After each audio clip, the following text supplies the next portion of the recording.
اللہ تبارک و تعالیٰ نے جب انسانوں کی تخلیق فرمائی، یہ ارادہ فرمایا کہ انسانوں کو وجود عطا کرنا ہے، اس مالک حقیقی نے جتنی بھی انسان کی مادی، روحانی، اخلاقی ضرورتیں تھیں، بڑے ہی احسن انداز میں ان ساری ضرورتوں کو پورا کی۔ اللہ تعالیٰ نے جو ہمارا باڈی سٹرکچر بنایا، اس کو پتا تھا کہ یہ زمین پر جب زندہ رہیں گے انہیں آکسیجن کی ضرورت پڑے گی۔ اس نے فری آف کاسٹ اس زمین کے اوپر اس کا اہتمام کر دیا۔ جو لوگ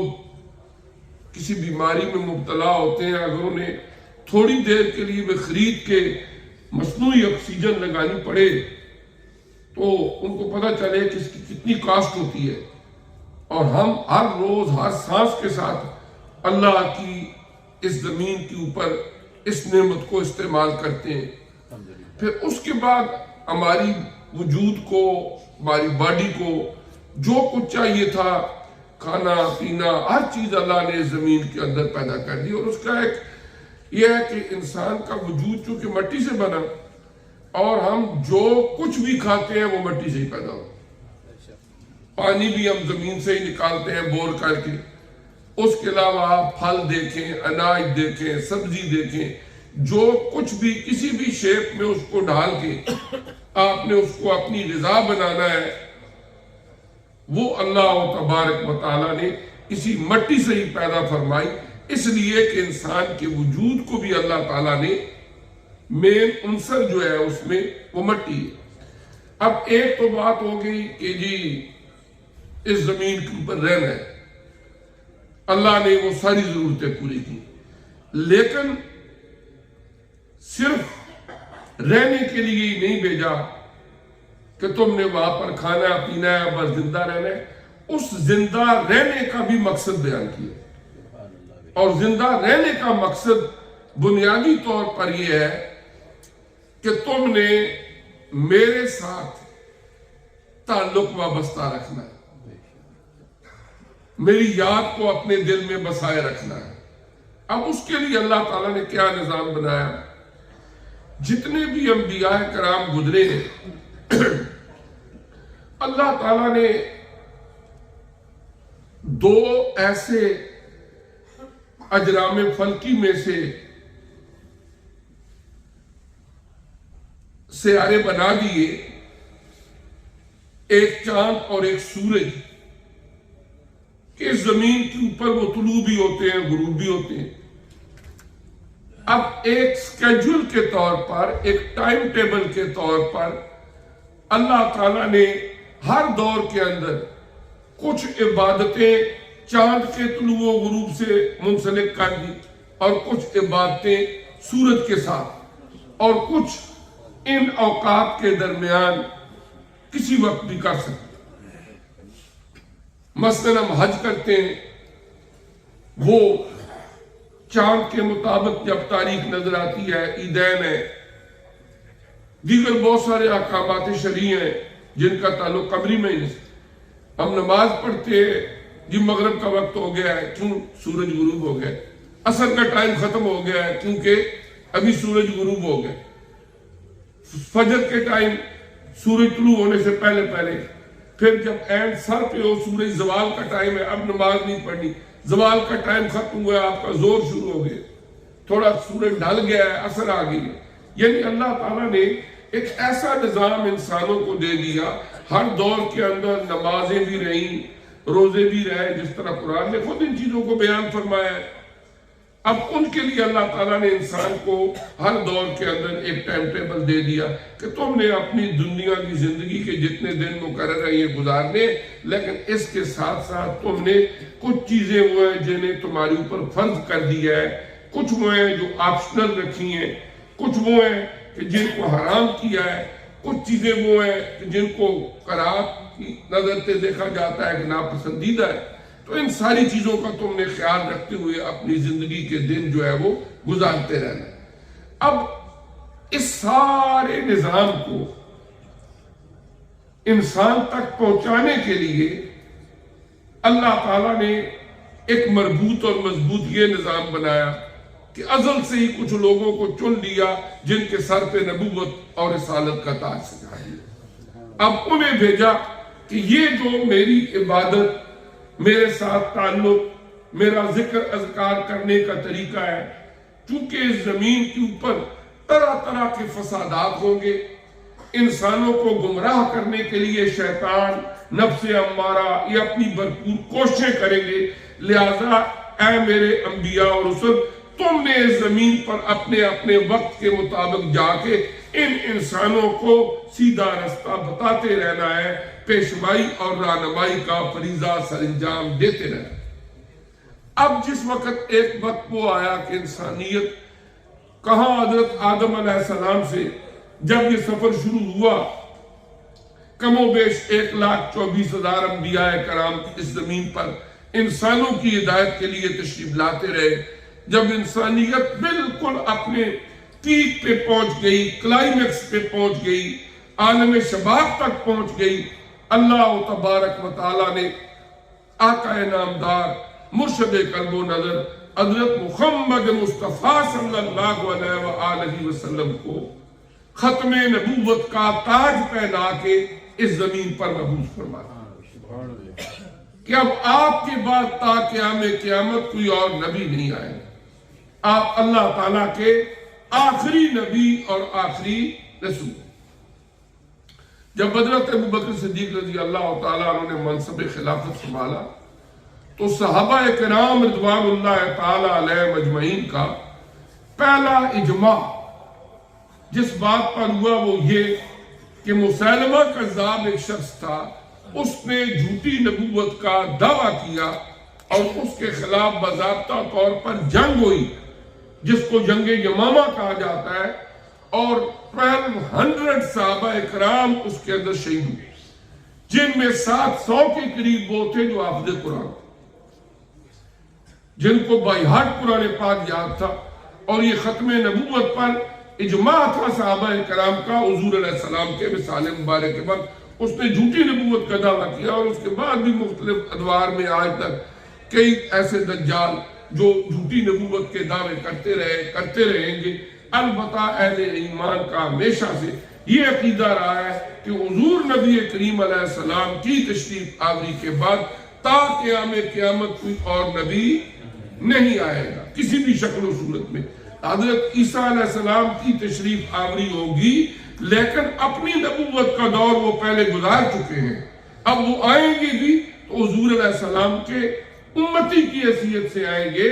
اور حضور علیہ السلام کی شریعت کے مطابق ہی اپنی اوقات یہاں پر گزاریں گے۔ جو ان کا اپنا نبوت کا دور تھا وہ گزار چکے اپنے وقت میں۔ تو اس طرح یہ ہے کہ اب قیامت تک یہ سلسلہ تو جاری رہنا ہے زندگی کا، اور نفس امارہ جو انسان کے انر سیلف میں ایک ایسی انویزیبل طاقت ہے جو انسان کو گناہ کی طرف آمادہ کرتی ہے۔ 13ویں پارے کی پہلی آیت میں اللہ تعالیٰ نے اس کا ذکر فرمایا سورہ یوسف کے اندر، ان النفس لامارۃ بالسوء، بے شک جو نفس ہے یہ نفس امارہ، یہ برائی کی طرف انسان کو دھکیل کے لے جاتا ہے، برائی کا حکم کرے۔ پھر شیطان کو اللہ تعالیٰ نے انسانوں کے لیے عدو مبین فرمایا، یہ تمہارا کھلا دشمن ہے۔ یہ دونوں ایسے دشمن انسان کے جو اس کو سر کی آنکھوں سے نظر نہیں آتے، لیکن ہر وقت ان کی کوشش ہوتی ہے اس کو گمراہ کریں۔ اب اس گمراہی سے بچانے کے لیے اللہ تبارک و تعالی نے ہر دور کے اندر ظاہری تعلیمات کے لحاظ سے بھی اور باطنی کیفیات کے لحاظ سے بھی اللہ تعالیٰ نے اپنے کچھ ایسے بندے بھیجے جو انسانوں کو رشد و ہدایت کے رستے پر لاتے رہے۔ حضور علیہ السلام کی فرض نبوت کے طور پر تعلیمات کے 2 حصے ہیں، ایک ظاہری تعلیمات ہیں اور ایک باطنی کیفیات ہیں۔ قرآن نے ان کو وَيُعَلِّمُهُمُ الْكِتَابَ وَالْحِكْمَةَ وَيُزَكِّيهِمْ سے تعبیر کیا ہے کہ حضور علیہ السلام کتاب و حکمت کی تعلیم بھی دیتے ہیں اور آپ انسانوں کا تزکیہ نفس بھی کرتے ہیں۔ اب ظاہری تعلیمات بحمد اللہ تعالی قرآن عزیز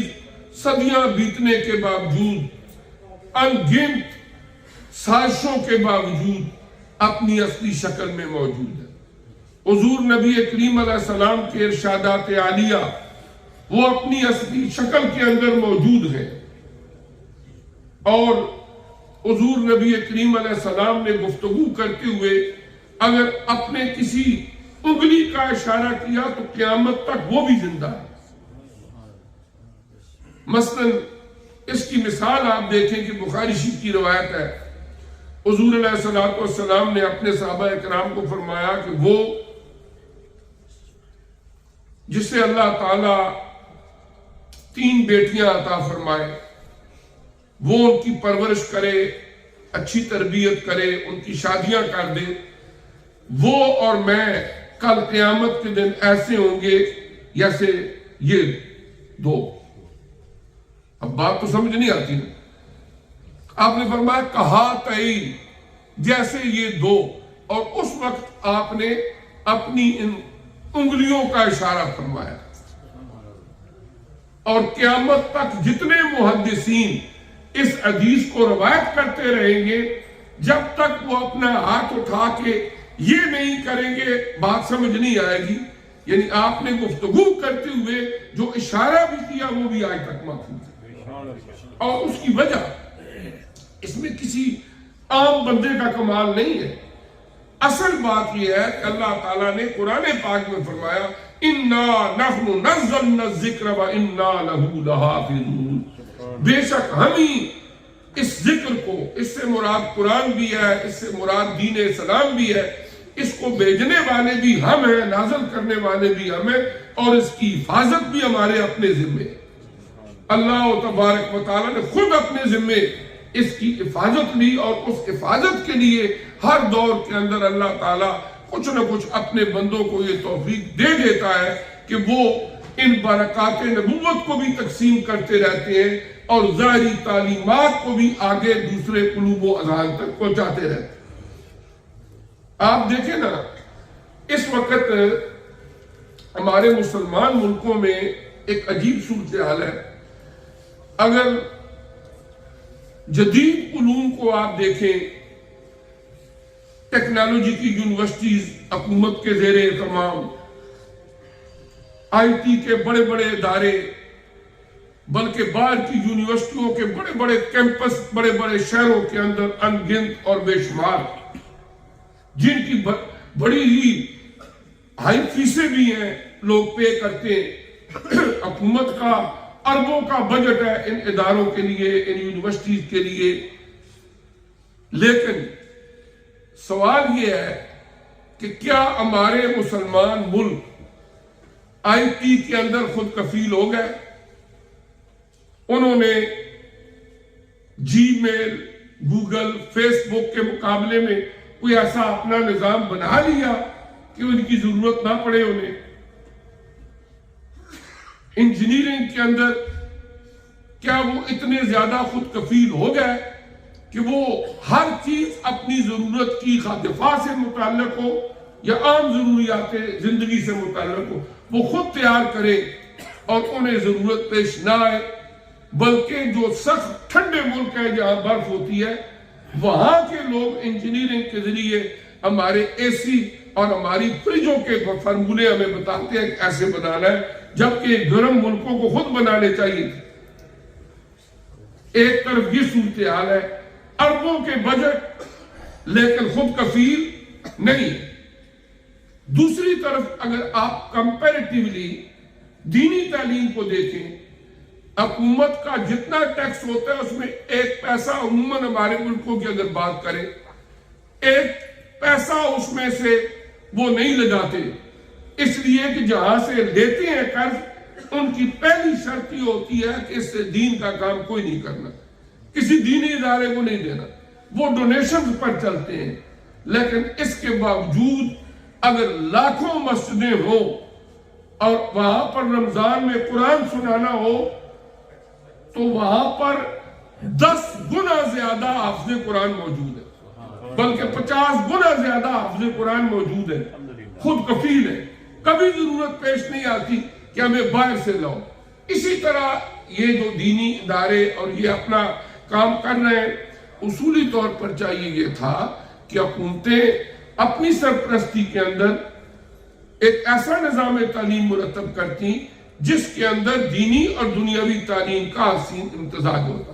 لیکن چونکہ وہاں پر کوئی ایسی چیز ہے کوئی نہیں، اس لیے مجبوراً پھر ان دینی اداروں کا وجود عمل میں آیا جس کے ذریعے ظاہری تعلیمات قرآن حدیث یہ اس کی تعلیم عام ہوتی ہے۔ اور یہ عرض میں یہ کرنا چاہتا ہوں کہ بغیر حکومتی تعاون کے بھی اللہ تعالیٰ اصحاب خیر کو توفیق دیتا ہے اور اس کے باوجود دینی حوالے سے خود کفیل ہے۔ لیکن جہاں پر اربوں کے بجٹ لگاتے ہیں وہاں پر بے برکتی ہے یا کیا ہے، وہاں پر ہم خود کفیل نہیں ہیں۔ یعنی اللہ تعالیٰ نے ذمہ داری اپنے ذمہ لی ہے اس حفاظت کی، اور وہ اللہ تبارک و تعالیٰ کوئی نہ کوئی اسباب پیدا کر دیتا ہے، کچھ نہ کچھ لوگوں کو توفیق دے دیتا ہے کہ وہ ظاہری تعلیمات دین کو بھی اور ان باطنی کیفیات کو بھی قلوب سے قلوب تک آگے منتقل کرتے رہتے ہیں۔ اب کیا ہے کہ ظاہری طور پر جو علماء کی ذمہ داری ہے اس میں خامیاں بھی ہوں گی، لیکن اس کے باوجود اگر یہ دینی ادارے بند ہو جائیں تو ہمیں شاید کوئی ایک حافظ بھی نہ ملے قرآن پاک سنانے کے لیے یا دینی مسائل بتانے کے لیے کوئی عالم بھی نہ ملے۔ یعنی ایک طرف تو اللہ تعالیٰ نے بغیر کسی حکومتی سرپرستی کے بھی اس میں برکت دی، اور دوسری طرف کیا ہے کہ خامیاں خرابیاں ہر شعبے میں ہوتی ہیں،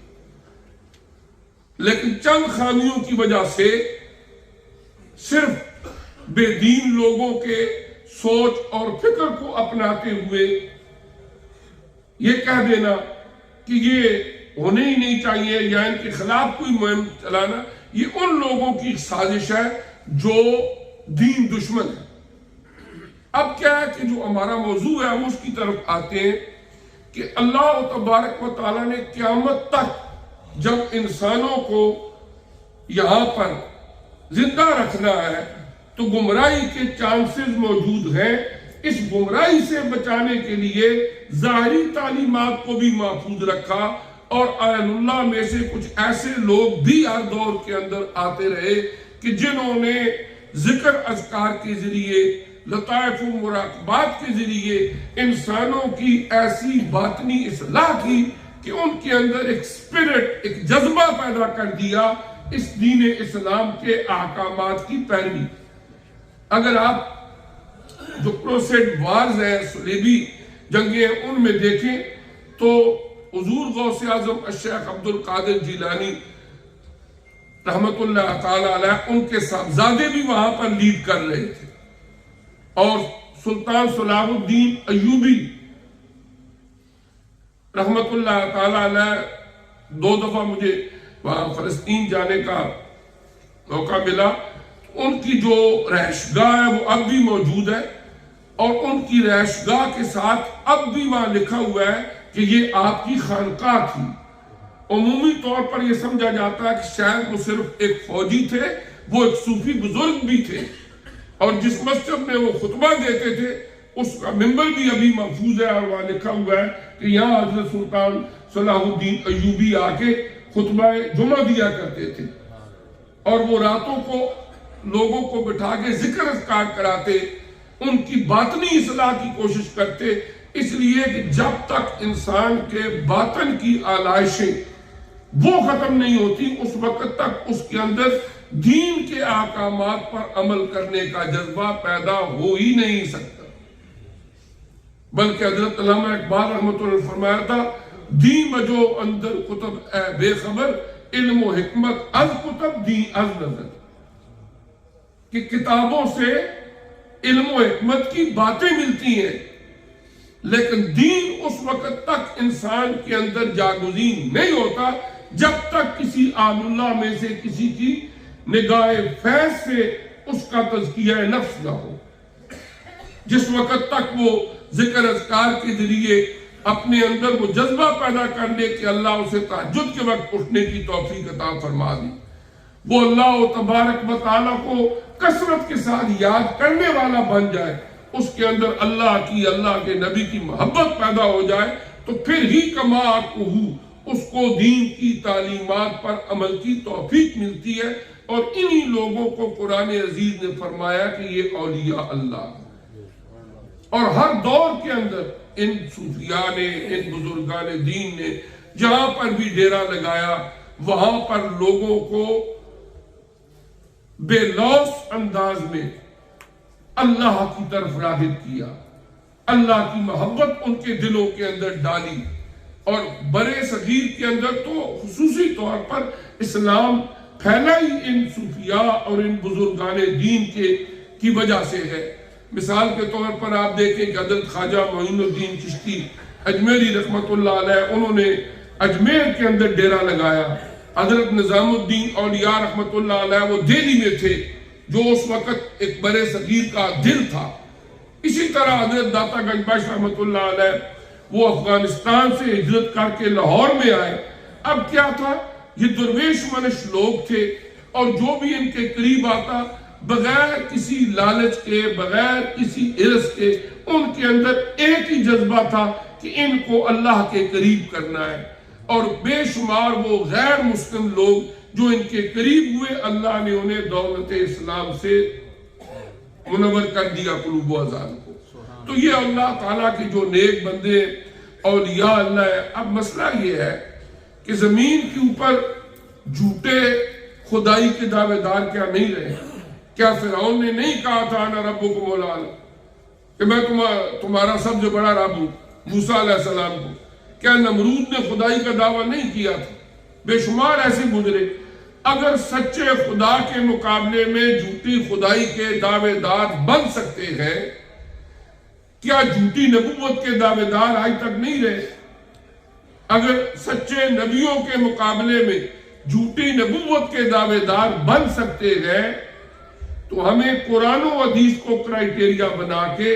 ان جھوٹے خداؤں کو بھی ہم رد کرتے ہیں، ان جھوٹی نبوت کے دعوے داروں کو بھی ہم رد کرتے ہیں۔ اسی کرائیٹیریا کے ذریعے اگر ان اولیاء اللہ کا روپ دار کے کوئی جعلی طور پر پیری کا یا شیخ ہونے کا دعویٰ کرتا ہے، تو اسی قرآن و حدیث کو معیار بنا کے ہم انہیں بھی رد کر سکتے ہیں۔ آپ بیمار ہو، آپ کی آنکھ میں تکلیف ہو، تو آپ بھی ہوگا شاید کبھی راولپنڈی کے ریلوے اسٹیشن پہ جب سیڑھیاں چڑھ کے اوپر جاتے لوگ بیٹھے ہوتے تھے، وہ کہتے تھے او اگر آنکھ میں تکلیف ہے تو ٹھیک کر دے۔ تو کیا کوئی بندہ آپ کو نظر آ جائے گا تو آپ وہاں پر کہیں گے ٹھیک ہے میری آنکھ کا آپریشن کر دوں؟ نہیں، آپ کو پتا ہے پہلے آپ دیکھیں گے کہ کون سا وہ ڈاکٹر ہے جو میری آنکھ کا آپریشن کر سکتا ہے، تو پھر آپ آپریشن کرائیں گے۔ اتنی عقل تو اللہ نے دی ہے نا۔ تو اسی طرح یہ ہے کہ جب ہم اپنی ایک آنکھ کے لیے حفاظت کے لیے اتنے محتاط ہوتے ہیں، تو اپنے ایمان کی حفاظت کے لیے بھی ہمیں خود دیکھنا چاہیے کہ کوئی بندہ متبع شریعت ہے کہ نہیں۔ اگر وہ قرآن و حدیث کے مطابق اپنی زندگی گزارنے والا ہے، نیکی کے کام کرنے والا ہے، اللہ نے اسے توفیق دی ہے، اور پھر اللہ تبارک و تعالیٰ نے اسے متبع شریعت بنا کے وہ فیضان عطا فرمایا ہے کہ اللہ کریم اس کے ذریعے لوگوں کی ہدایت کا اسباب پیدا فرما دیتا ہے، تو پھر ان کے ہاتھ پر بیعت کرنا بھی، ان کے ساتھ تعلق رکھنا بھی یہ یقیناً جائز ہے۔ لیکن اگر صرف جعلی طور پر پیری مریدی کا ڈھونگ رچا کے کوئی بندہ صرف لوگوں کو لوٹنے کے لیے یہ چور بازاری کر رہا ہو، تو وہاں پر اس کو کنڈیم کرنا اور ان سے محتاط ہونا یہ بھی ہمارے لیے بہت ضروری ہے۔ اور آج کا دور تو آپ کو پتہ ہی ہے، طرح طرح کی جیل سازیاں ہیں، ان جیل سازیوں کی وجہ سے ہمیں اولیاء کرام کی عظمتوں کا انکار نہیں کرنا چاہیے، بلکہ جو جیلی پن ہو اس کو جانچنے سمجھنے کے لیے معیار قرآن و حدیث کو بنانا چاہیے، اور پھر ان کو اچھے لوگوں کو اتباع کرنی چاہیے، ان کے راستے پہ چلنا چاہیے، اور برے لوگ جو ہیں اس طرح کا ڈھونگ رچانے والے ان سے دور رہنا چاہیے۔ اللہ تعالیٰ مجھے بھی آپ کو سمجھنے اور عمل کی توفیق